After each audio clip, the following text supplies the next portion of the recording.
So this book is the culmination of approximately 8 years worth of research and thinking and talking about how transitional justice as a field has neglected harms against nature, and thinking through what it might mean for the field to better address those types of harm. So for me, the genesis came from my engagement in Cambodia and the realization that the environmental destruction associated with the Vietnam War, with the Khmer Rouge regime, and with the kind of neoliberal transition that's happened there have all had huge detrimental impacts on the environment, but that's not really part of the transitional justice conversation there. And then, Lauren, you came to it from quite a critical approaches to transitional justice perspective. And then we were together at LSA in Toronto, where they had really brought in a lot of Indigenous perspectives, which was great, different ways of thinking about the world, and then also panels that specifically engaged with nature and other than human harm, which I think was quite a new concept for us. And we watched this presentation by Andrew Wolford and Wanda June about the killing of buffalo as part of the colonization of the US. And that really sparked something for us. So we started to look at the field in a book chapter in a book edited by Matthew Evans. We then expanded on that in an article in the Journal of Genocide Research.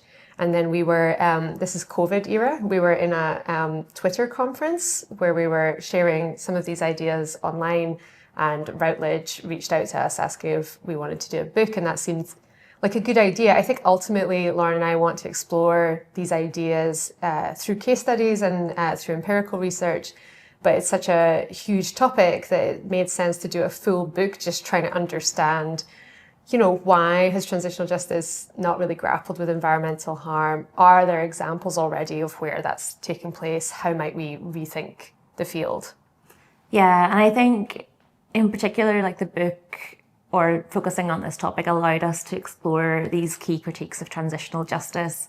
And I think that's something that we found really useful in terms of really seeing the kind of real world impacts of these major critiques of the field. So the book examines the impacts of knowledge production, the knowledge production dynamics that exist in transitional justice on the field and what that means for the exclusion of harm against nature. It looks at the dominance of legalism in the field and the overlooking of structural harm. And as well, while this is less established, more of an emerging critique, the critique that transitional justice often results in neoliberalism and the results that come with that for nature.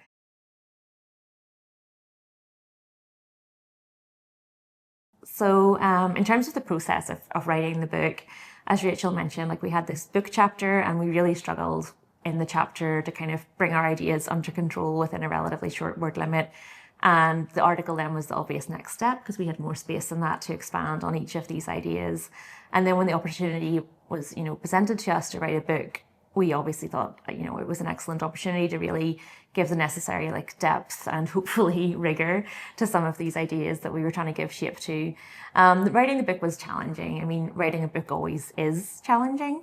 I think for us, there were a number of elements that I guess, I'm not going to say made it particularly difficult per se, but were kind of part of the picture. So we were in the relatively early stages of the book when Rachel took up her new post at the University of Sydney. So we mostly worked on the book from opposite sides of the globe. We were helped in the kind of first year or so of the book. I was given funding by the Mitchell Institute here to travel to Sydney to work with Rachel. And that was really helpful. We did a lot of work kind of rehashing the structure and thinking about what the book would actually look like, I think, at that time. The second challenge is previously Rachel and I had done single case study focused work for a start, and also work that was very much built on, in-depth field work involving semi-structured interviews. This book is not case study focused, it's broad in scope and it's entirely desk based. So it didn't really come naturally to us to try and think about what can we actually say when we're not there on the ground finding out what's going on. And that is something we obviously want to do, as Rachel said, down the line. But this was just desk-based. And then, I guess the third particular challenge was, each of the concepts we deal with in the book, these are huge concepts with significant bodies of literature. And really, like, we couldn't use these terms without getting to grips with that literature. So every chapter had this stage of how do we learn about this particular concept in the first place? What does that mean for transitional justice? In turn, what does that mean for nature? And then looking more kind of forward-looking as well. And you maybe want to speak a bit more to that side of things. Oh, yeah. Imagination. Yeah, because we didn't just want it to be critical for the sake of, I mean, I think critique for critique's sake is valid and important, but it's not really the kind of researchers, again, that we've been in the past. We tend to try and, draw kind of positive lessons from things where we can. And also that's a product of kind of growing up in UK higher education, the focus on impact. You're always like thinking about how do we change the world in some way. And so we had to try and bring some imagination to the book as well. And it's like, how might you imagine transitional justice differently if you wanted to really grapple with environmental harm?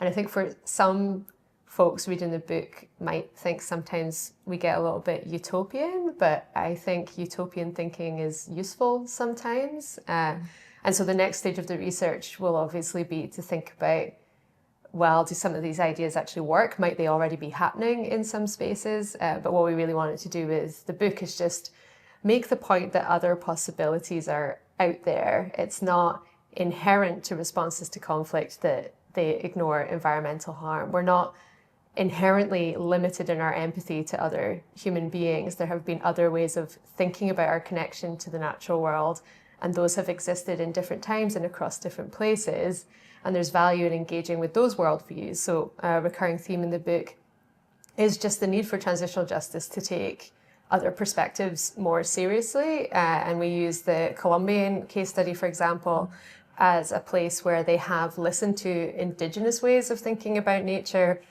with positive impacts for their transitional justice process. And so that's one of the things that I guess was one of the takeaways when we got to the end of the book, that good ideas already exist and have existed for thousands of years, maybe even tens of thousands of years. We just haven't been able to hear them.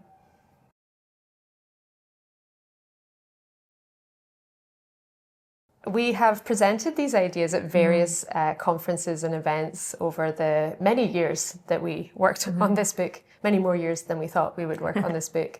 And I think something that comes up sometimes is that, one of the things that we argue for is the possibility of rights for nature, or at least recognition of nature as a victim of harm that might require some form of redress.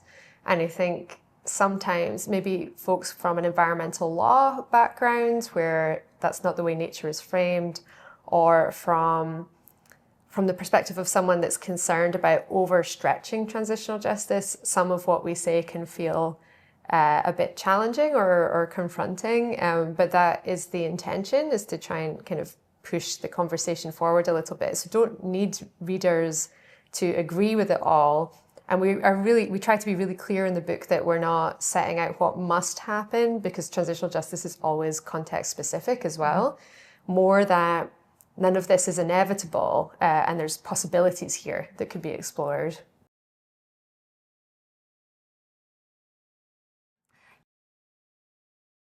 Yeah, so the process of writing the book, I mean, our core ideas in terms of the major limitations of the field and their implications for nature, they were relatively consistent. Obviously, as we learned more about the core concepts and we engaged in more depth with transitional justice scholarship, we were able to add depth to those arguments.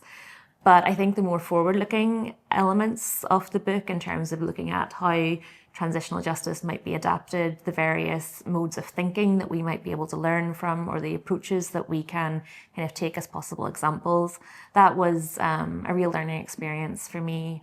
I think probably more fundamentally in writing the book, I became a lot more cynical about the field of transitional justice. I think it's my core field of expertise, and I think the field has a lot of potential, but I think getting in depth into the critiques did make me more live to the limitations of the field. And I guess as well, we have to say, the last few years of writing this book, we've been writing it against the backdrop of a genocide happening in Palestine.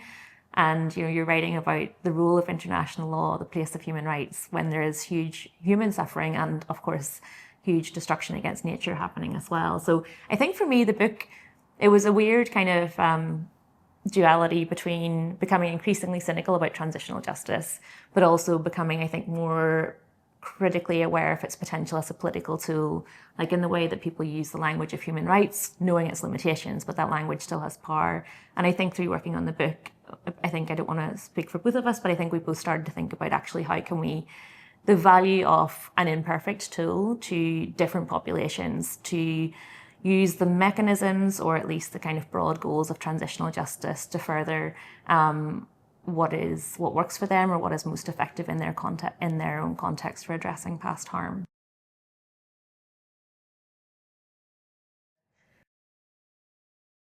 So one of the exciting things about writing the book over many years is that the field looks really different now from when we started. So we wrote the introduction last, and by the time we were doing our scoping review to see kind of the state of the field, there's a lot more attention being given to this exact issue, this nexus, including by our dear colleague at Queen's, Peter Doran.